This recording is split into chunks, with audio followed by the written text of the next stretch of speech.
नमस्कार विद्यार्थी मित्रांनो, तर स्वागत आहे आपल्या सर्वांचे आपल्या यूट्यूब चॅनलमध्ये, ज्याचे नाव आहे PhD सायन्स ज्ञान. तर आज विद्यार्थी मित्रांनो आपण शिकणार आहोत 8th स्टँडर्डचा टॉपिक नंबर 3, ज्याचे नाव आहे फोर्स अँड प्रेशर. या टॉपिकचा आपण पार्ट 2 पाहणार आहोत. तत्पूर्वी आपण पार्ट 1 बनवला आहे, तो जर तुम्ही पाहिला नसेल तर तो नक्कीच तुम्ही पाहावा. तर या पार्ट 2 मध्ये आपण काय करणार आहोत, तर balanced force and unbalanced force हा पॉईंट पाहणार आहोत. यासोबत इफेक्ट्स ऑफ फोर्स हा देखील आपण पॉईंट पाहणार आहोत. तत्पूर्वी आपण आपल्या यूट्यूब चॅनलला जर सबस्क्राईब केले नसेल तर नक्कीच सबस्क्राईब करून घ्यावे. मग त्यावर तुम्ही फोर्स लावा अथवा प्रेशर लावा, पण चॅनल सबस्क्राईब झालं पाहिजे. आणि त्याच्या साईडला असणारी जी काय बेल नोटिफिकेशन आहे त्यालाही तुम्ही काय करा, क्लिक करा, जेणेकरून तुम्हाला नेक्स्ट व्हिडिओचे नोटिफिकेशन काय होतील, मिळत राहतील. तर चला तर मग सुरू करूया आपला topic force and pressure part. Try this. Take 2 plastic bottle with regular shape. Close their opening by fitting the lid tightly. Keep 2 small bar magnet on them and fix them neatly using sticking tape. मग काय करायचे, या प्रकारे 2 प्लास्टिकच्या बाटल्या आपल्याला घ्यायच्या आहेत आणि या घेतलेल्या ज्या काही बाटल्या आहेत त्या त्यांची जी काही समोरची कॅप आहे ती पूर्णपणे बंद करायची आहे, बरोबर आहे. त्यानंतर keep 2 small bar magnet on दे. मग त्यावर काय करायचे, 2 असे बार मॅग्नेट ठेवायचे आहेत आणि ठेवल्यानंतर स्टिकिंग टेप म्हणजे चिकटपट्टीचा वापर करून काय करायचे, त्यांना चिटकवायचं आहे, जेणेकरून ते काय होणार नाहीत, हलणार नाहीत. आता प्रयोगाला आपण सुरुवात करूया. तर fill a big plastic tray with water and leave the 2 bottle floating with magnet at the top. मग पाण्यानं भरलेला एक आपण टब घेतलेला आहे आणि या टबमध्ये पाणी टाकलेलं आहे.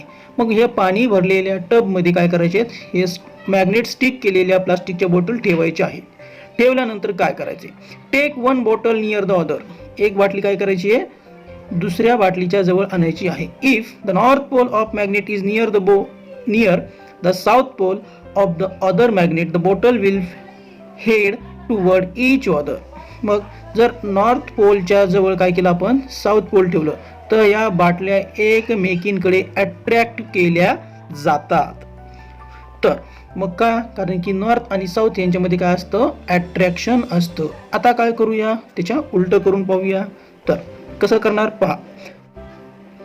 If the north pole of the magnet is near the south pole of magnet the bottle will head toward each other because unlike pole attract each other. म्हणजे नॉर्थ पोल असणारं बाटलीचं एक टोक आणि साऊथ पोल असणारं एक टोक जर एकमेकींच्या जवळ ठेवले तर ते दोन्हीही एकमेकांकडे अट्रॅक्ट होतात, कारण की नॉर्थ आणि साऊथ यांच्यामध्ये अट्रॅक्शन फोर्स कार्य करत असतो. का, कारण की अनलाईक पोलमध्ये अट्रॅक्शन असतं. हे 6th स्टँडर्डमध्ये आपण शिकलेलो आहोत. आता पाहायचं पुढचं. Observe what will happen if the direction of bottle are changed. आता काय होईल, जर आपण नॉर्थच्या जवळ नॉर्थ आणलं किंवा साऊथच्या जवळ साऊथ आणलं तर we can observe change in the motion of bottle without any direct contact. मग काय होईल, जर नॉर्थच्या जवळ नॉर्थ आणलं किंवा साऊथच्या जवळ साऊथ आणलं तर त्यांच्यामध्ये आपल्याला एकमेकांपासून दूर जाताना पाहायला मिळतात. म्हणजे लाईक पोलमध्ये काय असतं, रिपल्शन असतं, प्रतिकर्षण असतं. This means that there exist a non contact force between 2 magnet. म्हणजे या ठिकाणी आपल्याला लक्षात येतं की मॅग्नेटच्या दरम्यान काय होतंय, नॉन कॉन्टॅक्ट फोर्स कार्य करतो. हे आता आपल्या लक्षात आलेलं आहे. तर मग आता आपण नेक्स्ट अनबॅलन्स्ड फोर्स म्हणजे संतुलित बल आणि असंतुलित बल. काय असतं संतुलित बल, तर ते आता आपण पाहणार आहोत. ट्राय दिस साठी या ठिकाणी आपल्याला दिलेलं आहे. Take a cardboard box, tie thick string to its 2 side and keep it on a smooth table as shown in figure 3.4. Take the string on both side of the table. Tie weighing pan to 2 ends. Keep equal masses in both pan. तर काय करणार या ठिकाणी, तर या ठिकाणी एक प्लास्टिकचं कार्डबोर्ड घेणार आहोत. हा असा इथे आपण एक कार्डबोर्ड घेतलेला आहे. या कार्डबोर्डला काय केलंय, एका बाजूला दोरी बांधली आणि तशीच दुसऱ्या बाजूला पण काय केली, दोरी बांधली. त्याला काय जोडले, 2 पॅन म्हणजे तराजू जोडले आणि त्यांच्यामध्ये इक्वल वेट टाकले. म्हणजे एकीकडे आपण जर 50 ग्रॅम टाकलं तर दुसऱ्यामध्ये सुद्धा काय केलेलं आहे, 50 ग्रॅम आपण वेट टाकलेलं आहे समजायचं. नाव the box does not move on the table.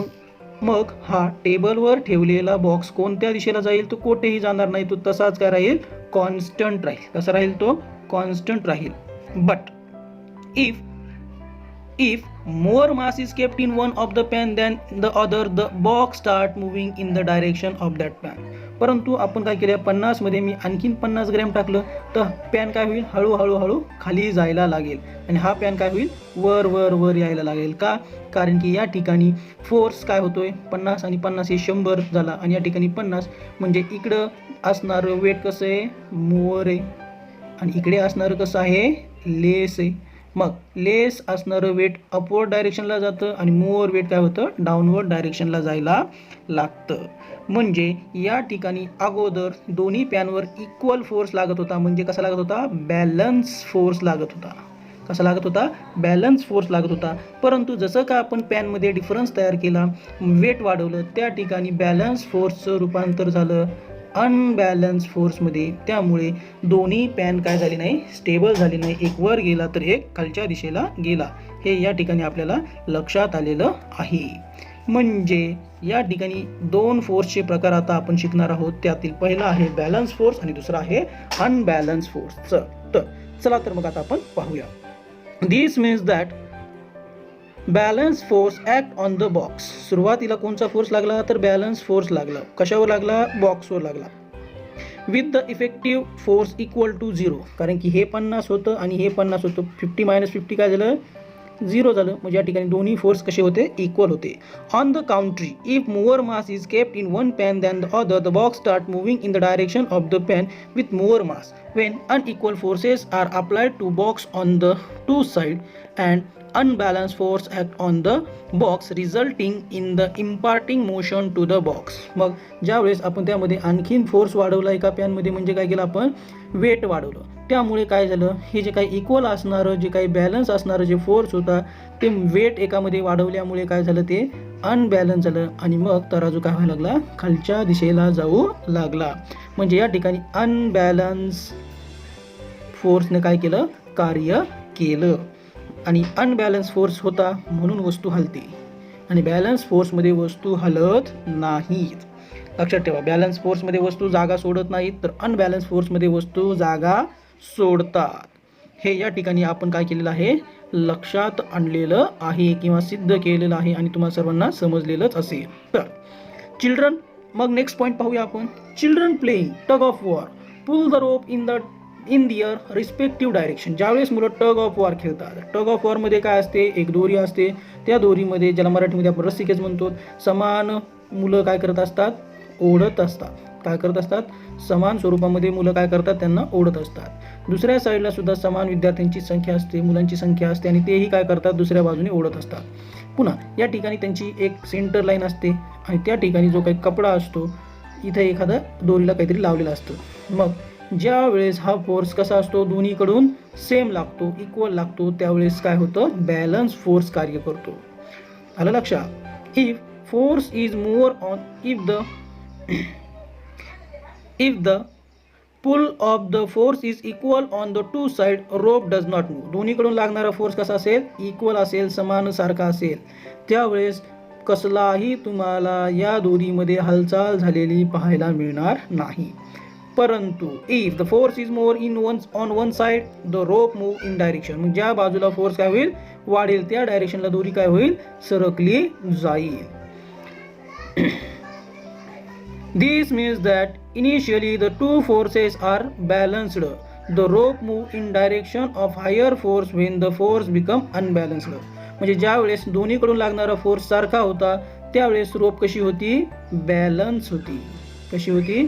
Balance होती. मात्र जसं का कोणी एका बाजूचा फोर्स वाढला, त्या ठिकाणी कोणचा फोर्स तयार झाला? अनबॅलन्स फोर्सची काय झाली? निर्मिती झाली. म्हणजे अनबॅलन्स फोर्समध्ये वस्तू जाग्यावर स्थिर राहू शकत नाही आणि बॅलन्स फोर्समध्ये वस्तू काय असते? स्थिर असते. हे या ठिकाणी आपल्या आता लक्षात आलेलं आहे.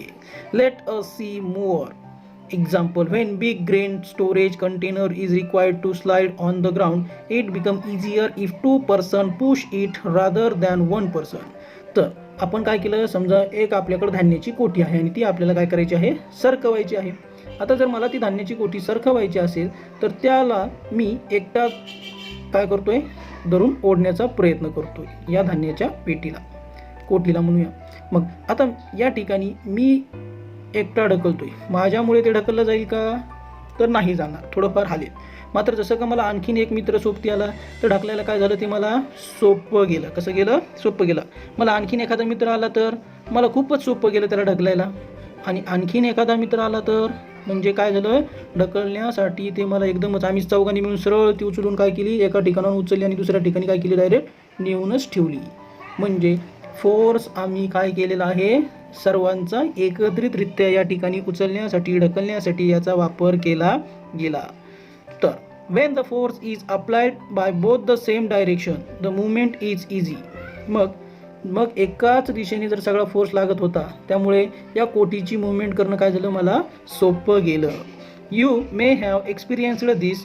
What do you understand from this example. मग हे तर आपण बऱ्याचदा केलं. या एक्झाम्पलवरून काय लक्षात आलं, तर या एक्झाम्पलवरून असं लक्षात येतं की मी एकट्यानं लावलेला फोर्स, दुसऱ्याने लावलेला फोर्स आणि तिसऱ्याने लावलेला फोर्स, चौथ्याने लावलेला फोर्स, आमच्या पहिल्या, दुसऱ्या, तिसऱ्या, चौथ्या या चौघांच्या फोर्सची काय झाली, याच्यामध्ये ॲडिशन झाली. आणि ॲडिशन झाल्यामुळे मला वस्तू हलवायला, सरकवायला काय झाली, सोपी गेली. तर लक्षात ठेवा, फोर्सची या ठिकाणी ॲडिशन झालेली आहे. फोर्सची काय झालेली आहे, या ठिकाणी ॲडिशन झालेली आपल्याला पाहायला मिळते. आणि यावरून आपल्याला 3 पॉईंट्स पाहायचे आहेत. If several forces are applied on an object in the same direction a force equal to their addition act on that object. म्हणजे एकापेक्षा जास्त फोर्स एकाच दिशेने काम करत असेल, जसं की हा एक फोर्स, हा दुसरा फोर्स, हा तिसरा फोर्स आणि हा चौथा फोर्स. मग एकापेक्षा जास्त फोर्स काय करत होते, एकाच डायरेक्शननी काय करत होते, ढकलत होते. त्यामुळे या सर्व फोर्सची काय झाली, ॲडिशन झाली. तर लक्षात ठेवा, एकाच डायरेक्शनने जर फोर्स लावला जात असेल आणि अनेक फोर्स एकाच डायरेक्शनने काम करत असतील तर समजायचं त्यांची काय करायची, आपण ॲडिशन करायची आहे. म्हणजे उदाहरणार्थ मी लावलेला फोर्स 50 न्यूटन, दुसऱ्याने लावलेला 50 न्यूटन, तिसऱ्याने लावलेला 50 न्यूटन, चौथ्याने लावलेला 50 न्यूटन. म्हणजे आम्ही सर्वांनी मिळून किती लावला, 200 न्यूटन फोर्स लावला. किती लावला, 200 न्यूटन फोर्स आम्ही लावलेला आहे. हे या ठिकाणी आता लक्षात आलं. तर दुसरा पॉईंट काय सांगतो, if two forces are applied on one object in direction opposite each other, a force equal to their difference act on the object. मग जर एकच वस्तू आहे आणि ही एकच वस्तूला काय करतोय, आम्ही एकमेकांच्या विरुद्ध दिशेने काय करतोय, फोर्स लावतोय. उदाहरणार्थ मी इकडून फोर्स लावतोय आणि एखादा आणखीन एक व्यक्ती आहे तो या बाजूने काय करतोय, याच्यावर फोर्स लावतोय. तर मग आता या ठिकाणी मी जो लावतोय तो फोर्स आहे 50 न्यूटन आणि यांनीही लावलेला फोर्स आहे 50 न्यूटन. मग आता काय आहे, दोन एकूण सारखाच फोर्स एकमेकांच्या विरुद्ध दिशेने, ऑपोजिट डायरेक्शनने लागतोय. मग या ठिकाणी काय होईल, दोन्हीचं ॲन्सर, मुवमेंट काय असेल, 0 असेल. आलं लक्षात. A force equal to their difference act on the object. आणि शेवटीचा थर्ड पॉईंट आहे, a force is expressed in magnitude and direction. आणि फोर्स दर्शवण्यासाठी मॅग्निट्यूड आणि डायरेक्शनची काय असते, आवश्यकता असते. फोर्स दर्शवण्यासाठी काय असते, मॅग्निट्यूड आणि डायरेक्शनची आवश्यकता असते. आणि मॅग्निट्यूड आणि डायरेक्शनची ज्याला आवश्यकता असते त्यांना वेक्टर क्वांटिटी म्हणजे सदिश राशी असे म्हणतात. याच्याविषयी मी तुम्हाला याआधी सुद्धा सांगितलेलं आहे. तर आणखीन जर काय माहिती पाहिजे असेल तर त्याच्यासाठी व्हिडिओ 9वीच्या प्लेलिस्टमध्ये वेक्टर आणि स्केलर नावाचा व्हिडिओ. तर विद्यार्थी मित्रांनो, हे झाले आपण फोर्सबद्दलचे 3 पॉईंट्स ज्यांचा आता आपण अभ्यास केलेला आहे. तर मग आता पाहूया इफेक्ट्स ऑफ फोर्स, बलांचे परिणाम काय असतात. त्यातला फर्स्ट आहे, when force is applied on stationary object it moves. जर एखादी वस्तू काय आहे, स्थिर आहे आणि त्याच्यावर काय केला गेला, फोर्स लावला, तर ती वस्तू काय होते, एका ठिकाणावरून दुसऱ्या ठिकाणी जाते. म्हणजे स्टेशनरी ऑब्जेक्ट कशामध्ये जाते, मोशनमध्ये जाते. हे झाला फर्स्ट पॉईंट. सेकंड पाहूया, it speed and direction changes. जर एखादी वस्तू मोशनमध्ये असेल आणि मोशनमध्ये असणारी वस्तूला जर काय केलं आपण, एक फोर्स लावून डायरेक्शन दिली. काय केलं, फोर्स लावून डायरेक्शन दिली. तर फोर्स लावून डायरेक्शन दिल्याच्या नंतर काय होतं, त्या वस्तूची दिशा बदलते. जसं की क्रिकेटमध्ये खेळणारा जो काय प्लेयर असतो तो प्लेयर काय करतो, बॉलर बॉलिंग करतो आणि बॅट्समन नुसती बॅट लावून काय करतो, त्या चेंडूची, बॉलची डायरेक्शन चेंज करतो. बरोबर आहे. तर पुढचं आहे, similarly force is required to stop object in motion. मग जर फोर्स लावला आणि ही मोशनमध्ये असणारी गतीमध्ये असणारी एखादी वस्तू आहे, उदाहरणार्थ हा बॉल मोशनमध्ये, तेवढ्यात मी काय केलं, पाय मारून काय केलं, याला थांबवलं. तर मी काय लावला, फोर्स लावला. म्हणजे फोर्स लावल्यामुळे वस्तू काय झाली, स्टॉपसुद्धा होते. म्हणजे फोर्सचे इफेक्ट्स काय असतं, स्टेशनरी ऑब्जेक्ट मोशनमध्ये जातं, मोशनमध्ये असणारं ऑब्जेक्ट स्टेशनरी होतं. पुन्हा फोर्स लावल्यामुळे वस्तूची आपण डायरेक्शनसुद्धा काय करू शकतो, चेंज करू शकतो. तर आणि शेवटीचा point, an object can change it shape due to force. म्हणजे एखाद्या वस्तूवर बल लावल्यामुळे त्याचा आकारसुद्धा बदलू शकतो. उदाहरण घ्यायचं झालं तर कणकेचा जो काही कुंडा असतो, चपात्या करण्यापूर्वी जो बनवतात ना, त्यावर जर बल लावलं तर त्याचा आकार काय होतो, बदलतो. आणि ही 4 आहेत इफेक्ट्स ऑफ फोर्स. लक्षात ठेवा, विसरू नका, महत्त्वाचे आहेत. हे पुढं चलून तुम्हाला सतत अभ्यासामध्ये आवश्यक असणार आहे. तर a potter applied a force in a specific direction while shaping the pot. मग पॉटर काय करतो, पॉटला आकार देण्यासाठी काय करतो, फोर्स लावतो. आणि ह्या लावलेल्या फोर्समुळे वस्तूचा काय होतो, आकार बदलला जातो. Rubber when stretch expand. रबरला आपण स्ट्रेच केलं तर एक्सपांड होतं, आणि फोर्स लावलेला सोडून दिला तर ते पुन्हा ॲज इट इज शेपमध्ये येतं. There are many such examples of change in shape of an object by applying force. म्हणजे बल लावल्यामुळे वस्तूचा आकार बदलू शकतो. याचे खूप सारे एक्झाम्पल्स आहेत. आणि जर तुम्हाला काही एक्झाम्पल आठवत असतील तर नक्कीच मला तुम्ही कमेंट बॉक्समध्ये काय करा, त्या एक्झाम्पलची नावे सांगा. मी तुमच्या कमेंट्सचा वेट करत आहे. तर विद्यार्थी मित्रांनो, आज आपण यामध्ये काय शिकलो, तर बॅलन्स फोर्स आणि अनबॅलन्स फोर्स यांचा अभ्यास केला. बरोबर आहे. इफेक्ट्स ऑफ फोर्स पाहिलेत, म्हणजे बलांचे परिणाम पाहिलेत काय होतात. तर उर्वरित पार्ट आपण काय करूया, नेक्स्ट लेक्चरमध्ये पाहूया. आणि जर विद्यार्थी मित्रांनो तुम्हाला हा व्हिडिओ आवडला असेल तर नक्कीच तुमच्या मित्रमैत्रिणींमध्ये शेअर करा. मला कमेंट करून सांगा तुम्हाला कसा वाटला. आणि तुम्हाला काही मुद्दे असतील, त्या मुद्दे किंवा काही प्रश्न असतील तर त्या प्रश्नावर जर तुम्हाला व्हिडिओ पाहिजे असेल तसंही सांगा. त्या प्रश्नांवर मी तुम्हाला व्हिडिओ बनवून देईल, जेणेकरून तुमचा अभ्यास होईल आणि तुमच्यासोबत इतरांनाही त्याचं काय होईल, ज्ञान प्राप्त होईल. तर थँक्यू फॉर वॉचिंग व्हिडिओ. जय हिंद.